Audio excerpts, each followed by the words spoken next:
Hi, this is Professor Favors with American Literature, William Dean Howells, Editha.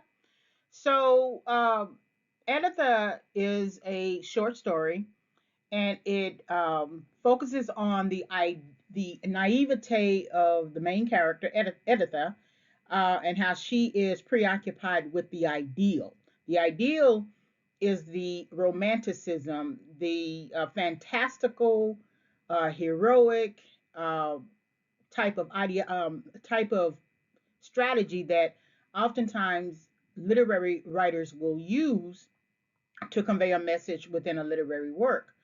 The realism, which is the first presentation you may need to go and watch first, focuses on the ordinary person, the actual, what is actually going on, and is less about the ideal. So take some time to listen to this video lecture. It includes references to a specific historical event. And then we're going to also apply literary terms as well as look at individual content from the main source, Editha. So this is American Literature, William Dean Howells, Editha. This presentation is subject to fair use. All right, so let's look at some literary devices to have a good understanding of how to apply um, certain literary terms to a narrative, a literary work. We're not including all of them. Once you get to the end of this presentation, you'll see links, and there are many, many more, but we're just going to select the ones that most apply. So when you are reading a narrative or anytime a story, short story, make sure that you outline the narrative. So what's the plot? Plot is defined. It is what the story is about, the action that makes up the story. So in this case, Editha is about a protagonist's idealization of war in conflict with her partner's realistic view about war. It is the conflict between the ideal, the fantastical, hero based romanticism, and the realistic, actual everyday man, realism. Protagonist, main character of a story, often represents a good or heroic type. Editha is the protagonist who believes in the ideal of war. Antagonist, person or force that works against the hero of the story. George functions as an antagonist to Editha's belief.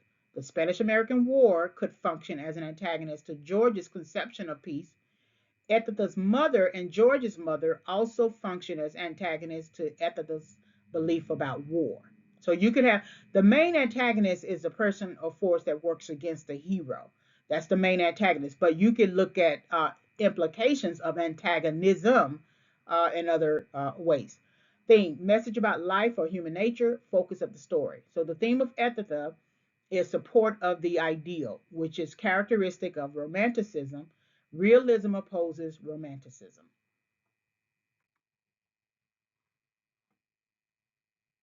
All right, so here are more literary terms. Setting, place and the time frame in which the story takes place.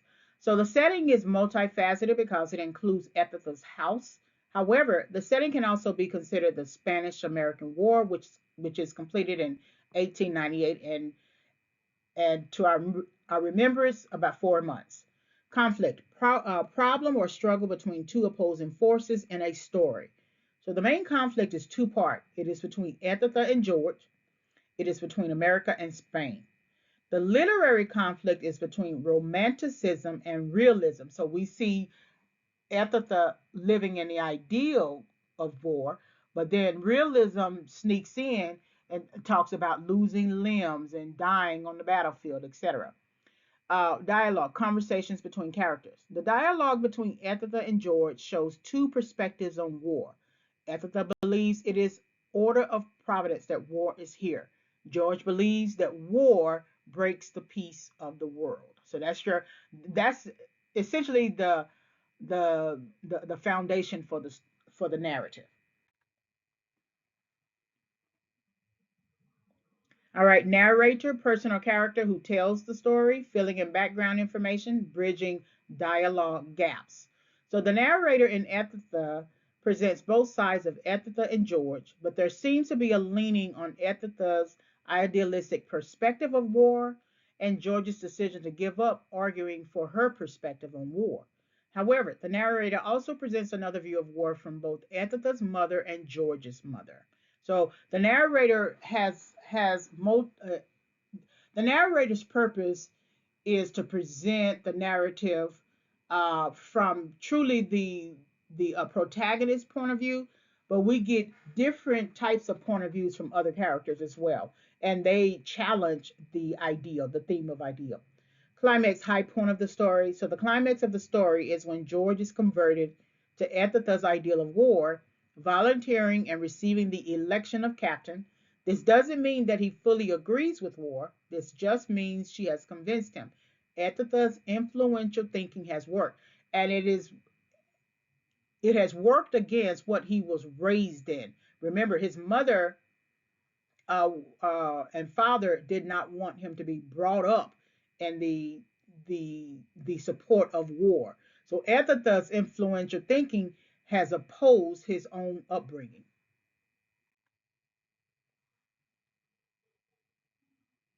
All right, so rising action, central part of the story where various problems arise after the conflict is introduced. So the rising action is Editha's mother's views on Editha pushing George into war. She labels Editha's decision as a wicked thing. That's a rising action. Falling action, action and dialogue leading the reader to the story's end. It comes after the climax. The falling action is Editha's visit to George's mother as promised. The mother scolds Editha about her decision to send him and the effects of war. George's mother represents the realistic, actual view of war, especially with experiences through her husband. Resolution, part of the story in which the problems are resolved. Action comes to a satisfying end. Editha remains resolute about her decision about war, deciding again to live in the ideal. The narrative's argument and Editha's argument is sustained. Okay, the narrative's argument is sustained. So she starts off believing in the ideal, she ends up believing in the ideal, and it doesn't matter whether um, uh, different views may have some sort of influential thinking upon her. They do not influence her ideal to live. I mean, her desire to live in the ideal. All right, so that's the end of the lecture. So these are the works consulting, your main source material from William Dean Howells and Editha, the Spanish-American War, which is the Office of the Historian site, glossary of literary term links, as well, writing for English courses, glossary of literary terms. And you will find that these links are also, the last two links are also under the Understanding Realism lecture. All right, so William Dean Howells resources. There's the William Dean Howells Society. There's biographical information that you can find. Usually, when a particular university houses that information at their library, and then some bibliography links as well. All right, thank you very much for listening.